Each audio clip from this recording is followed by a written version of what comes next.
William Russell Grace built this Long Island mansion and the conglomerate W.R. Grace and Company, both of which would remain in the Grace family long after his death in 1904. Grace was the first Irish mayor of New York.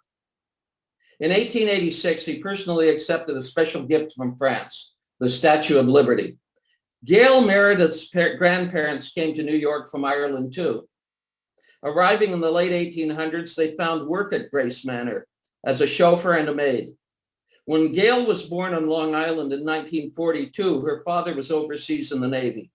After the war, Gail's parents established a home in Mineola, a village 22 miles from Kings Point. My parents were typical working class people, Gail says. We never had a lot of money. Gail thought her corner of Long Island was wonderful, though. Near enough to New York that there was interesting stuff going on. My mother was very taken with dance, and she would take me to dance things in New York City. Her parents were lifelong rock-ribbed Republicans. They were sad that I went in a different direction. That direction was northwest and left. By 1983, Gail was a longtime Vancouver resident and a feminist activist. On July 20th, she attended the first mass meeting of Women Against the Budget. Nora Randall was at that meeting too. Nora had been active in the feminist movement almost from its start. But when she stepped into the First United Church at Gore and Hastings on July 20th, she could barely believe her eyes. Quote, "It was huge, tons of women involved. Canadian Union of Postal Workers organizer Marion Pollock was there too. Quote, "It was a unique and moving experience to have meetings with activists from the women's movement and trade unionist women in the same room," she says. "That's what I remember, like, holy shit. I'm in a room with all these people and we're all talking and we're all on the same page." That WAB meeting was attended by more than 200 women representing, according to a press release, minority, labor, feminist, church, welfare, civic, and professional groups. WAB's opening press release, So-Cred Budget Unites Women's Opposition, promised a varied program of action which will inform British Columbians of the devastating effects on women of the So-Cred proposals. Women Against the Budget more than lived up to that promise, becoming the key component within the Solidarity Coalition. During the Solidarity months of 1983, WAB was always on the front line, organizing its own imaginative protests, bolstering union picket lines, backing militant resistance, quote, "up to and including a general strike."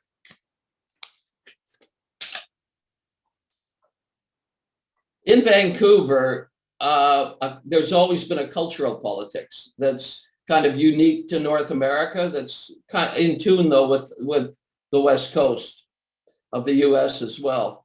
There's a huge counterculture here and other subcultures. And this chapter takes a look at that. This next excerpt.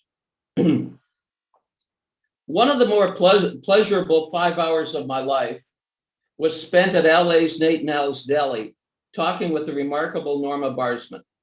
Norma has lived life fully. She told me of the barriers she faced as a female screenwriter in 1940s Hollywood, her close encounters with Einstein, Picasso, and Marilyn, the warm comradeship inside the old Hollywood left, being forced into European exile by the blacklist, witnessing the streets of France during the general strike of 1968. Norma told me something about her husband, the equally blacklisted screenwriter Ben Barsman, that I did not know. He was from Vancouver. Ben's family immigrated from Russia to Canada, and he was raised in the Strathcona district. He scripted some classic films after he moved south, but his values were shaped in Vancouver. There was the night, for instance, when his lefty father gave young Ben a lesson in human solidarity by taking him along when he drove his truck to a dark, desolate beach. They were there to pick up a woman and her daughter being smuggled by boat into Canada to circumvent a federal law banning Chinese immigration. Ben and his father drove the two, the wife and daughter of a Chinese vegetable vendor in the neighborhood, to a designated meeting place where their family was reunited. As the overjoyed vendor and his wife and daughter embraced, Ben saw a tear run down his father's face. From Ben Barsman to the 21st century, Vancouver has consistently produced talented artists committed to challenging the status quo. In the post-war decades, there was a rising of subterranean youthful cultures expressing a widening alienation with the plastic aesthetic of everyday life. Vancouver became renowned for its creative, vibrant subcultural life, first with its beat-infused writers, then its hippie counterculture, then its punk scene, all highly regarded in their international underground worlds, although many people in their Canadian home city didn't know they existed. Sharing a culture can be a deeper bond than sharing an ideology. And these resistance cultures often reached middle-class youths who were beyond the reach of leafleting lefties.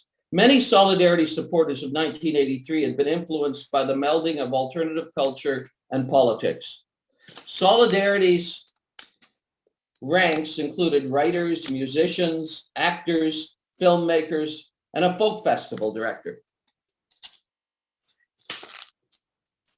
In 1983, Vancouver punk band DOA decided to express solidarity with solidarity by releasing a sing-along single called General Strike. DOA's Joe Keithley and Dave Gregg huddled in their Gore Street abode and began to write, quote, "Come on, stand up for your rights. Stand up and unite. It's time for a general strike." Vancouver punk had a do-it-yourself ethos, so it didn't take long for DOA to record the single General Strike as an anthem for solidarity. Quote, "We had it written in about an hour," says Joe. "We practiced it maybe 2 or 3 days in a row. 3 weeks later, we had the 7-inch single. It was like boom, boom, boom. It was really fast. We got on the CBC News. Quote, DOA, that punk rock band, joins in solidarity movement." And they played the song.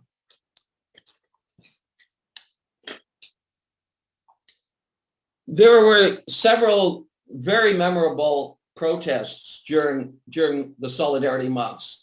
Solidarity lasted 4 months, July to November. And during those 4 months, there was a legendary gathering at Empire Stadium, a couple of massive protests at the legislature in Victoria, occupations, including one at the Tranquil mental health facility in Kamloops. But perhaps most memorable of them all took place outside the Hotel Vancouver while a SOCRED convention was taking place on the inside. And this chapter's excerpt is about that. Quote, "It could have been the grand hotel of almost any downtown. It was the Vancouver Hotel. The Hotel Vancouver, with its expansive lobby and posh rooms, was from an era when railway magnates built massive ornate hotels across Canada. Victoria had the Empress. Just past the BC border there was the Banff Springs. My mother, Anne, worked at a shop at Toronto's Royal York in the 1940s. In Vancouver, there had been 2 earlier Hotel Vancouvers, built in 1888 and 1916, before the enduring one opened in 1939 at the corners of Georgia and Burrard and Hornby Streets. Its green copper rooftop dominates any 1940s photograph of the downtown skyline. By 1983, there were a half dozen taller downtown buildings, and the electric building, while shorter, was more luminous. Still, the Hotel Vancouver continued to represent the West Side's upper crust at play, from gala receptions to executive luncheons, as much as any building in town. At the height of unrest that fall, hosted the annual SOCRED convention. What transpired on October 15th has come to be known as the Hotel Vancouver Rally, but the protest was called the March for People's Rights at the time. At a Solidarity Coalition on September 13th, the organization endorsed a demonstration at the Hotel Vancouver during the SOCRED convention. A lot of this day, Sunday, October 15th, 1983, comes down to how you see the world and the concept of the general strike. In October and November, to general strike or not to general strike would be the fundamental debate inside the Solidarity movement. I heard plenty of calls for a general strike that day among the 80,000 or so people marching on the SOCRED convention. Solidarity felt invincible that day. Waves of protesters filled the streets and poured past the convention, often pausing to shout at the Hotel Vancouver, as if exercising the building of its dreaded SOCRED curse. The slogan on placards and buttons everywhere: "Prepare the general strike." In front of the hotel, a hospital worker from Coquitlam, Evelyn Farrelly, told me that her co-workers would vote for a general strike. "It's the only thing we have left." Beyond the left, or the labor movement. So many people who had never been politically active, but were appalled by the Socrates injustice budget, were now ready to make a stand.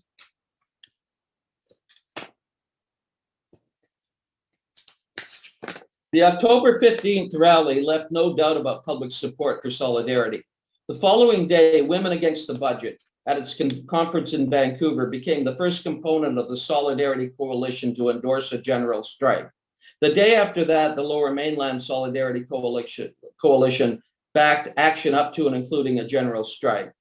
The Vancouver and New Westminster Labor Councils also pledged support for a general strike. Operation Solidarity planned a series of strikes that would escalate to a general strike if the government didn't withdraw its 26 bills. It, quote, "It doesn't look like peace, does it?" said Art Kuby, president of the BC Federation of Labor.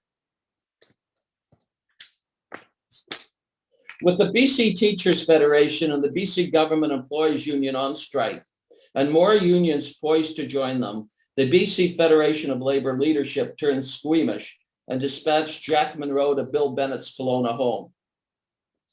It says Jess Suckamore of the Confederation of Canadian Unions, quote, "Kuby was very sick. I think he was just run down. I don't fault him, but what happened? The rats took over the institution kind of thing. Monroe and them, kind of the right-wing group in there, they were terrified about where it was going. Remember, we were on the bloody verge of a real general strike." Solidarity Times editor Stan Persky says, quote, "Jack Monroe hated everything about the Solidarity Coalition. He just saw it as crazy women, faggots, druggies, long hairs. He saw all of that as just being an unbelievable kind of portrait of social life that he hated. And so he really represented the opposition to any possibility of a general strike. Monroe and Bennett reached a quick agreement, settling BCGU's contract, but offering little else to most Solidarity members. Then they stepped out onto the Premier's patio to announce their Kelowna Accord. Quote, "I was completely gobsmacked," says Marcy Toms, who is on the BCTF Status of Women Provincial Committee, confused, angry, trying to figure out what had happened, and also thinking that a great opportunity had been kiboshed. I was inclined to blame what I knew as the labor establishment, and a few days later particularly, but not only, Jack Monroe.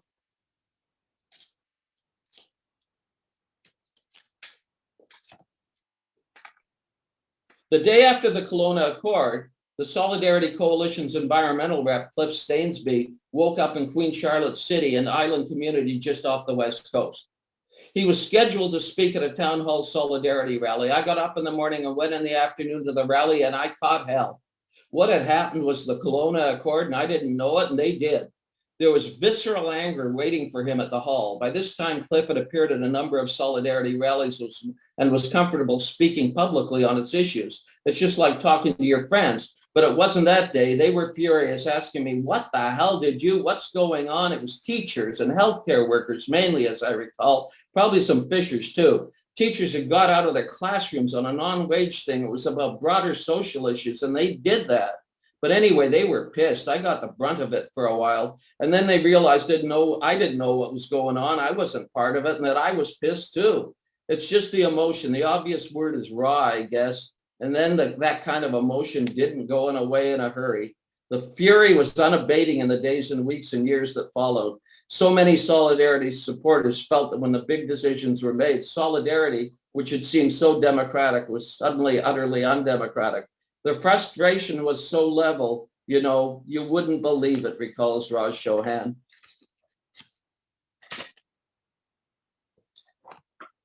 At the height of this is from the final chapter in which I talk about the legacy of Solidarity. At the height of the Solidarity uprising in late September 1983, a movie was released about veterans of the student anti-war movement of the 1960s and early 70s to reunite in a sprawling South Carolina country home for the funeral of someone in their circle who has committed suicide. Despite a great soundtrack, the characters in The Big Chill have lives filled with ennui, wandering about directionless in post-movement depression over the loss of their youth and their idealism. Instead of stewing in that big old country house, they should have headed north to BC. The notion that rebellion was something that occurred in the past to stew about and be nostalgic over was a popular, convenient trope for those who never liked rebellion in the first place. It was belied, however, by events taking place in BC when the Big Chill was released in 1983. For thousands upon thousands of British Columbians, including many veterans of student anti-war activism, solidarity was as heady as anything they had experienced. The old-style labor union approach is a class approach versus what came out of the 60s, which had a lot to do with culture and lifestyle, notes Ellen Zisman. That's why it was such a unique time, and you had this coalition of all these other people who weren't part of that labor world. And when they all came together, it could have been a perfect storm.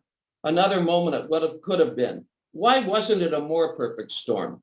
Within Solidarity, the Kelowna Accord was waiting to happen. Within Solidarity, there were clashes between left-wing unions and business unions, class-based and identity-based activism, reformers and radicals, economistic and social justice demands. So Solidarity was a flawed coalition with misunderstandings and animosity, but still the kind of coalition that is ultimately necessary for fundamental social change. Beyond the internal differences, beyond even the Kelowna fiasco, there was exhilaration in those months of Solidarity. Solidarity was far greater than its anticlimactic ending. It showed, for one thing, how to create a popular movement to resist a Reagan-Thatcher-Bennett agenda. For the 4 Solidarity months of 1983, all these people organizing alone were suddenly organizing together. And they were as passionate about one common thing, stopping so-called devastation, as they had been pursuing separate issues in their own silos. Like revolts throughout history, Solidarity 1983 appeared suddenly and disappeared too suddenly. But in those heady few months in between, the dream of sweeping change felt so real and was bigger even than any 26 bills. Okay, thank you. Those are the excerpts I was going to read. And I know we're going to bring Tom in at this point. Yes, well, thank you very much. I think that gives people a kind of overview of the book, but I know what impressed me about the book most was the fact that you spend a lot of time giving the backgrounds of people that were involved. And I found that quite fascinating.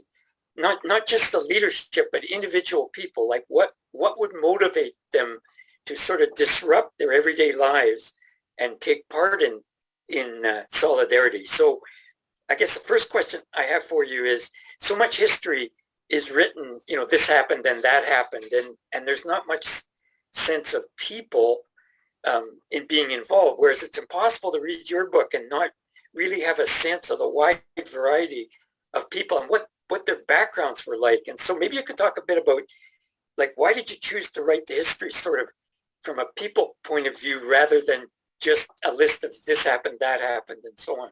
Okay, well, yeah, I wasn't doing it just to be folksy. I mean, there was an actual purpose in that, and it's a style of writing I've used quite often. And what it is basically, in doing mini biographies of the participants, and some of them were quite famous, some of them were, not known at all. Some of the people that I do biographies of within it, or mini biographies. And a lot of the purpose is to show that the personal is political and the political is personal, and that sometimes the best way to talk about an issue is talk about it through a person's life and how that particular issue affects them, rather than just throwing a lot of sort of jargon or statistics at people, And I think that I try to tell the story of solidarity through the people's lives who participated. And it was interesting, I think, that in doing that, it kind of became more than a story of 1983. It became a story, almost a story of BC, a history of BC in the 20th century. Because to get to 1983 in their lives,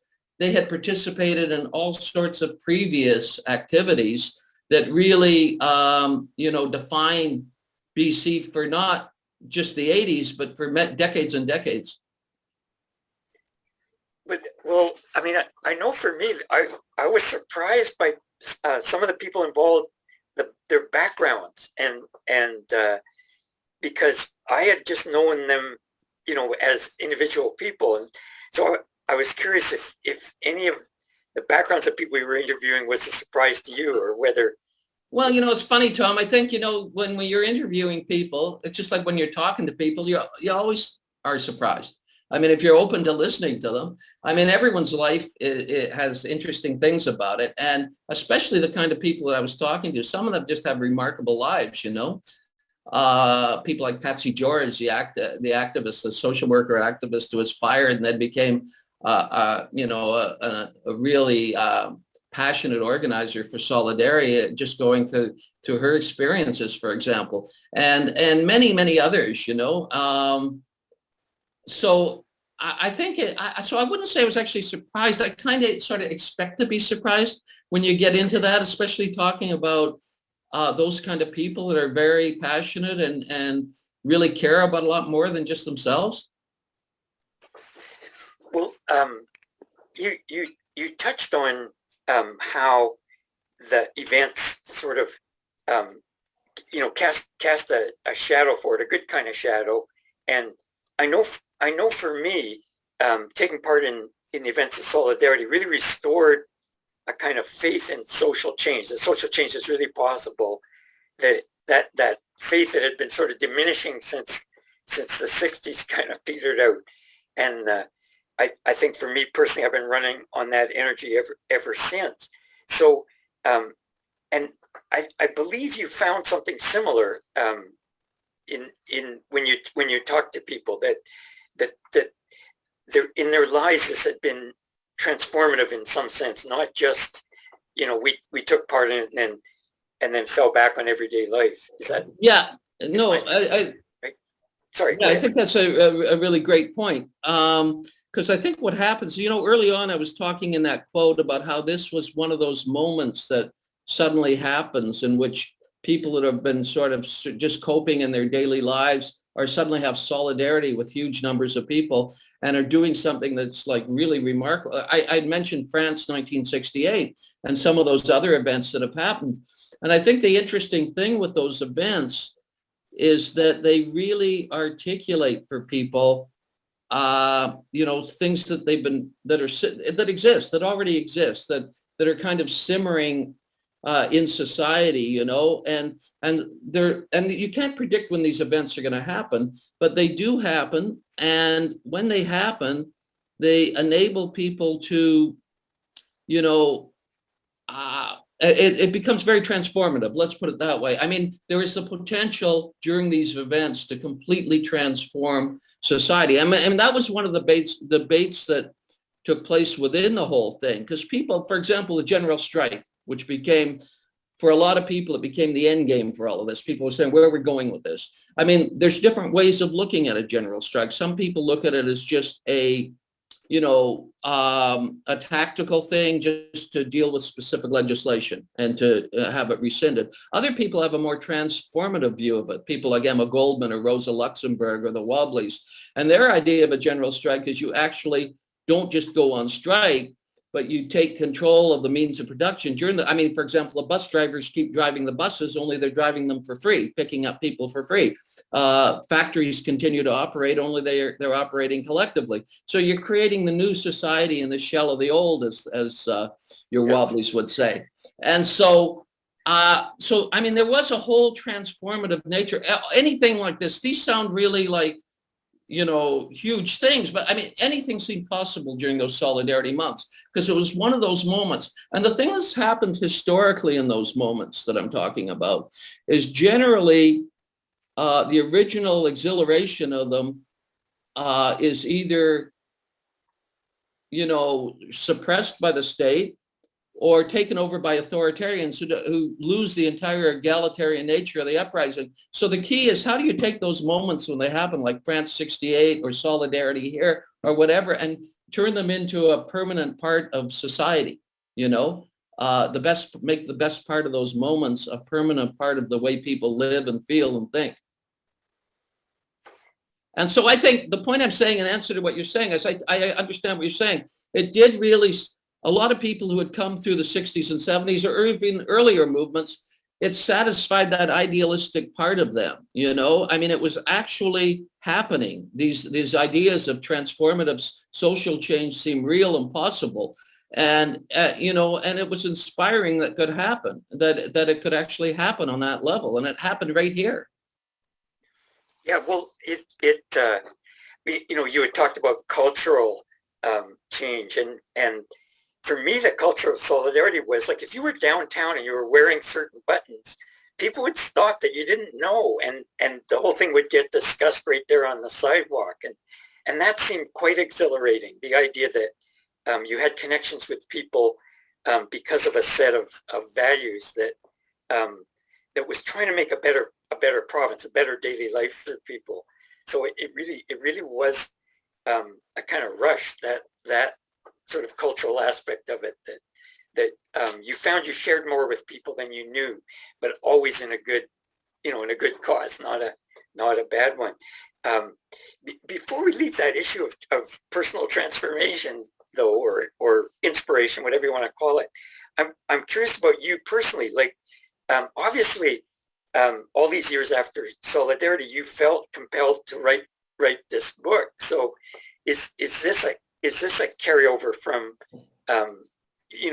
what motivated your participation all those years ago?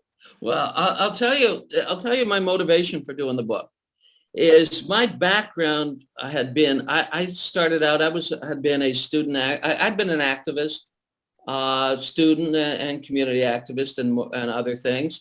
And I had also come out of the underground press. So I had that kind of new left underground press background. And I had gotten a job back in those days. There was a third daily newspaper in the Vancouver area called the Columbian. And I had gotten a job there. It was my first job at a bourgeois newspaper. And I was working there. And just when the Solidarity thing started happening, it was kind of wild, And so I ended up covering a lot of it, going to the meetings, going to the rallies, actually as someone covering it. And over the years, I continued writing newspapers, other books, whatever, over the years, and magazine stuff. And it was always in the back of my mind that, somebody should do something else about this. Somebody should write about this. There should be more about this. If this had happened in Paris or New York, it would be the stuff of legends. There'd be all sorts of books on it and documentary films about it. And because it happened in Vancouver, there'd been some stuff written about it, but very little. And so that was my primary motivation at first, because I figured it's important to document this where there's still people around who participated in it to talk about it. However, I started working on it, it became more timely to me. A whole other purpose emerged for me. And what that purpose was is you could see the rise of the far-right governments around the world, whether it was, and I'm not just talking about Trumpism, but, Brazil, Hungary, all over the place, you could see this starting to happen.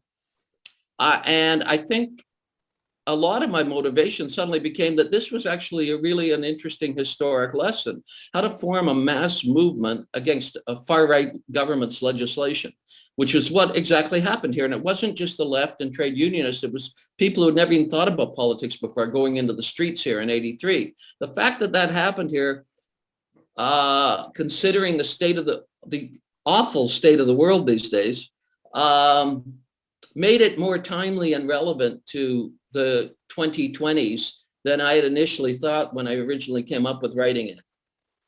Wow. Yeah, I like what you said about how it brought in, the Solidarity movement brought in all kinds of people that would not otherwise have, raised their voices and interrupted their everyday life in order to take part. I can remember going to community meetings where people would stand up and they would ask, like, what's a government for? What's a union for? These kind of basic questions about, what the self-government really consists of. And I do think that in the book, you wrestle with those issues, both explicitly but also implicitly. And again, it's what, for me, makes that book so strong. No, thanks. You touched on that issue of coalitions, which are messy. They have they're not as united as maybe they look like from the outside, and so on. But you said they were absolutely vital, and I of course agree. There is no other way to make social change that's going to be democratic. And I was just wondering, before we turn things over to questions from the people attending, with whether there's other lessons for the future. Like, again, you said that as you worked on the book, it seemed more and more relevant to the 21st century. Besides that, that issue of the kinds of coalitions necessary to make change, do you draw other lessons that we need sort of right now that spring to mind? Well, yeah, there's a couple of things you raised there that I think are really important. I mean, first of all, the idea of coalitions. Now, I mean, I totally understand the motivation for more identity or personal politics. People, their own experiences are an overwhelming part of the reason, obviously, why someone becomes an activist or becomes involved in something, and dealing with that and the rise of that kind of politic is totally understandable. And it actually began back then. I think if you actually look back at the 70s and 80s, you see the beginning of identity politics, except back in those days, we didn't call it that. We called it liberation movement politics. There was youth liberation and Black liberation and women's liberation and gay liberation.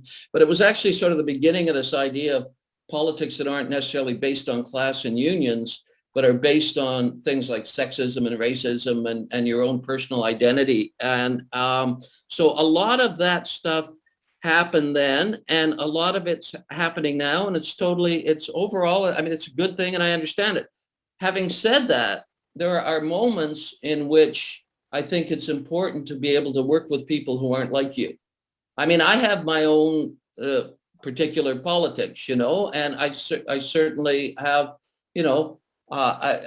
however, I also understand there's all sorts of people who have done really great stuff that have, have different left politics than I do, or have different ways of looking at the world in some fundamental ways than I do, but still overall are very progressive and want to make,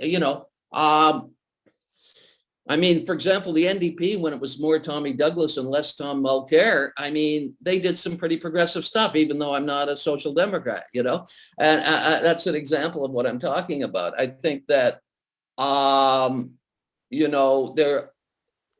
that in order to make sweeping, transformative, fundamental change, you have to go beyond your own silo, is all I'm saying, as important as that is. There are moments historically where I think the Solidarity Coalition was fantastic, that all these people who didn't really know much about each other's politics were sitting in the same room, very passionate about the same thing, which was the SOCRED legislation, and they were coming together in this amazing way, right? And if you look at what happened there, how they were able to do that. I'll just give you one example. I spoke to different people that were, for example, the environmental representative was a guy named Cliff Stainsby. And a lot of the people there in those days really weren't that aware of environment the way people are now. And so, I mean, just his interaction with so many of these people changed them and changed himself. And so just having that kind of dynamic between people who aren't exactly like you, can really broaden the politics of everything. So I think it's important. I agree with you. Okay, well, we've got about 15 minutes left, so I guess we'll go over to Kevin and field some questions from the audience here. Okay, thanks, Tom. Thanks, David. Eric Martin wants to know, David, all authors have to leave out portions of their research when it comes to the final draft. After all, no book can do it all. Was there something that you decided to leave out or couldn't include that's also important for the story about solidarity? That's an interesting question, Eric. I don't know. I actually think I pretty much told the story I wanted to tell with it and with the research I had. One thing I would say, in terms of one thing we haven't talked about yet here that I think is important, is the union aspect of it. Just because the unions ended up, because I refer to obsolete unionism in the in one of the chapters, and I did want to make it was actually I pulled that line actually from a Daniel Cohn-Bendit book, a really good Daniel Cohn-Bendit book. about France 68. So I call it obsolete unionism, but I wanted to make clear I wasn't talking about the entire union movement there. I was talking about Jack Monroe and that ilk of the union movement. But there was actually, it was divided during that period. I mean, there was actually some very, very left and progressive unions at the time, from the fishermen to KMA to the farm workers to the carpenters, the postal workers. And so there were a lot of people who were on side with the idea of a general strike within the union. So I just wanted to stress that it wasn't sort of critiquing all of them when I was talking about Monroe and the BC Fed shutting it down. They were divided. They were very divided. Back as far as Eric's question goes, though, I think, pretty much I did get in the book what I wanted to say. I'm sure there's the odd quote or the odd thing that if I had to do it over again would work its way in instead of something I used. But overall, yeah. We've had a lot of praise in the chat, and a lot of people sharing some of their own experiences during Solidarity. A couple of names I do recognize from the book.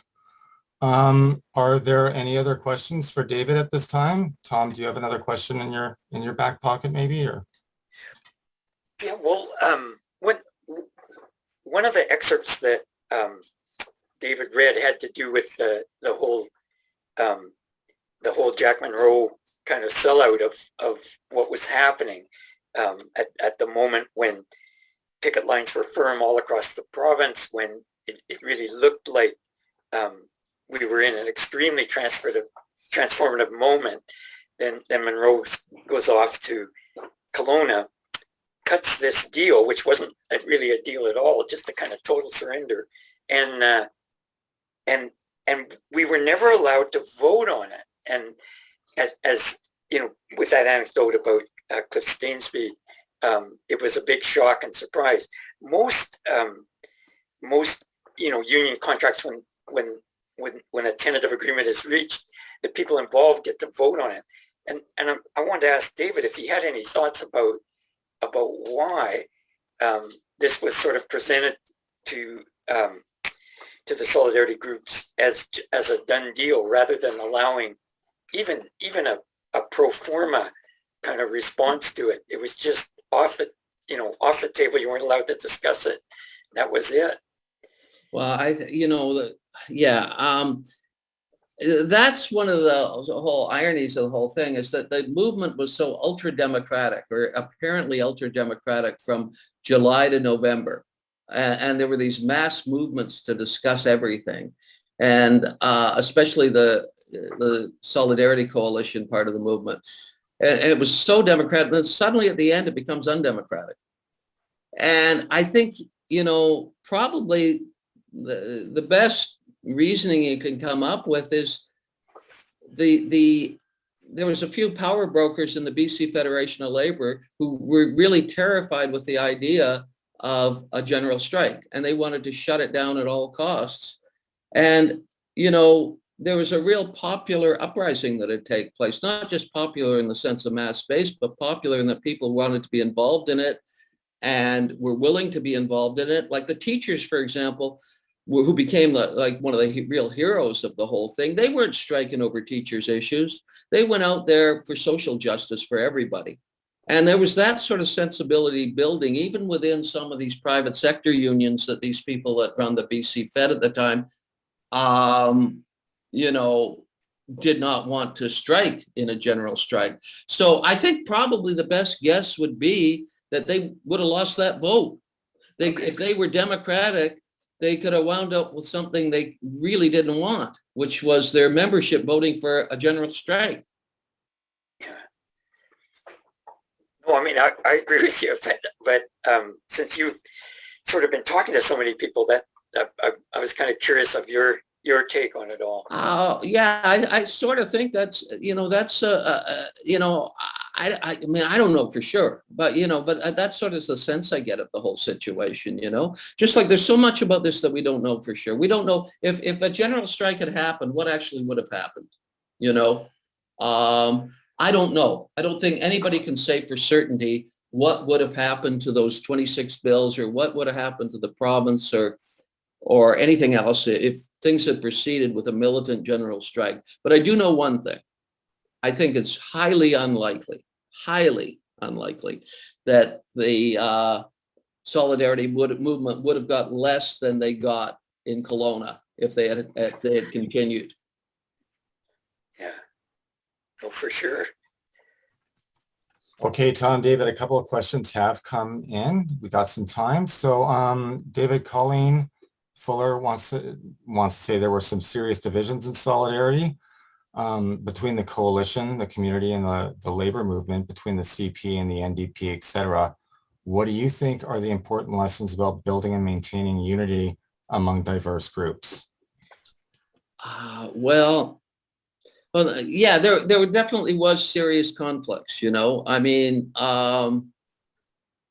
like I was saying before, people who have class-based politics as opposed to people who are in these social movements that had emerged kind of out of the 60s, people from, you know, in terms of dealing with that, and I really try to take a non-sectarian perspective on all of this. Like I said before, I do have my own views.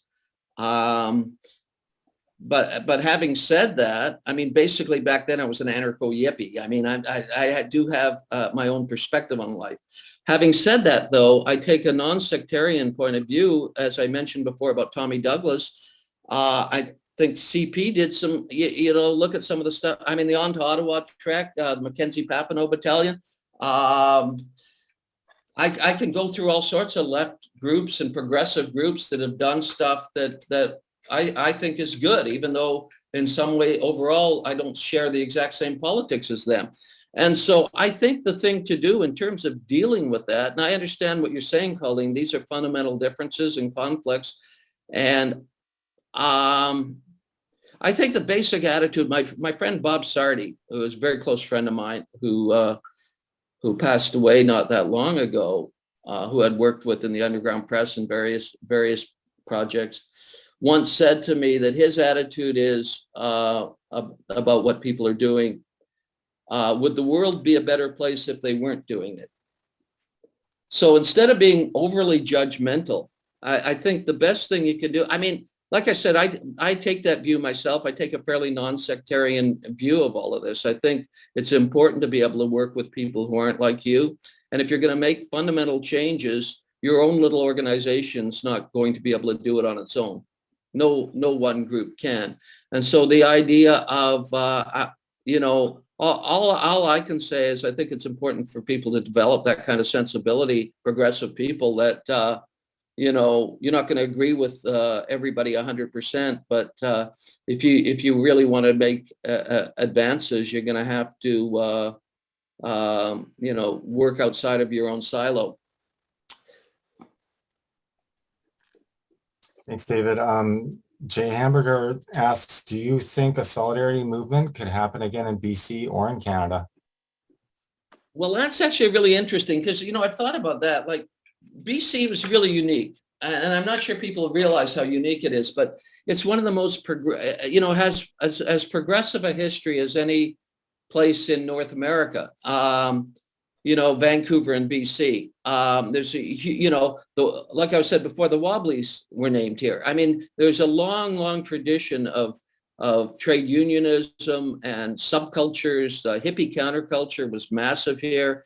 New Left movement was huge here, the feminist movement. And so BC, especially back then, because the people who had been active in the 60s were still young and very active and full of energy in 1983. The old left, you know, like the CP and people like that were very active still. And you had like, and a lot of the unions had very progressive leadership at the time.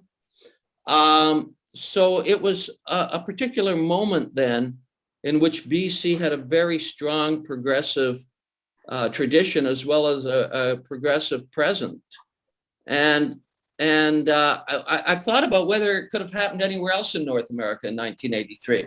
And it's hard to, I mean, maybe Quebec, maybe the San Francisco Bay Area, but that's not all of California. Maybe New York, I don't know. I mean, there's a few parts of North America that have had very progressive histories. And it's possible that it could have happened somewhere else. And it's possible it could happen now somewhere in North America. Whether it could happen in BC, I actually don't know, I mean, it's a very big question. I mean, the politics of the province have changed a lot since the 20th century. We are almost out of time, but I want to sneak in one last question from Marcia Toms. You gave a lot of attention and praise to teachers, which she thinks was deserved. Their solidarity experience changed the BC Teachers Federation. What do you think were the main drivers of that change? I think what happened in there, I think the experience with them is the teachers were actually treated very poorly by the BC Fed during that event, particularly Monroe and his people. And they were really, even though they put themselves on the line and went out, their concerns and their input into the end of solidarity and everything else really wasn't taken into account. And I think the complete lack of democracy that was given them, the lack of courtesy that was given the teachers, probably compelled the teachers to become more conscious of being courteous and democratic and inclusive when they do their own organizing. So I would say a huge part of the solidarity, it's kind of a negative experience that led to positive change in the sense that the teachers' experience in solidarity probably led to some pretty good things within their own union.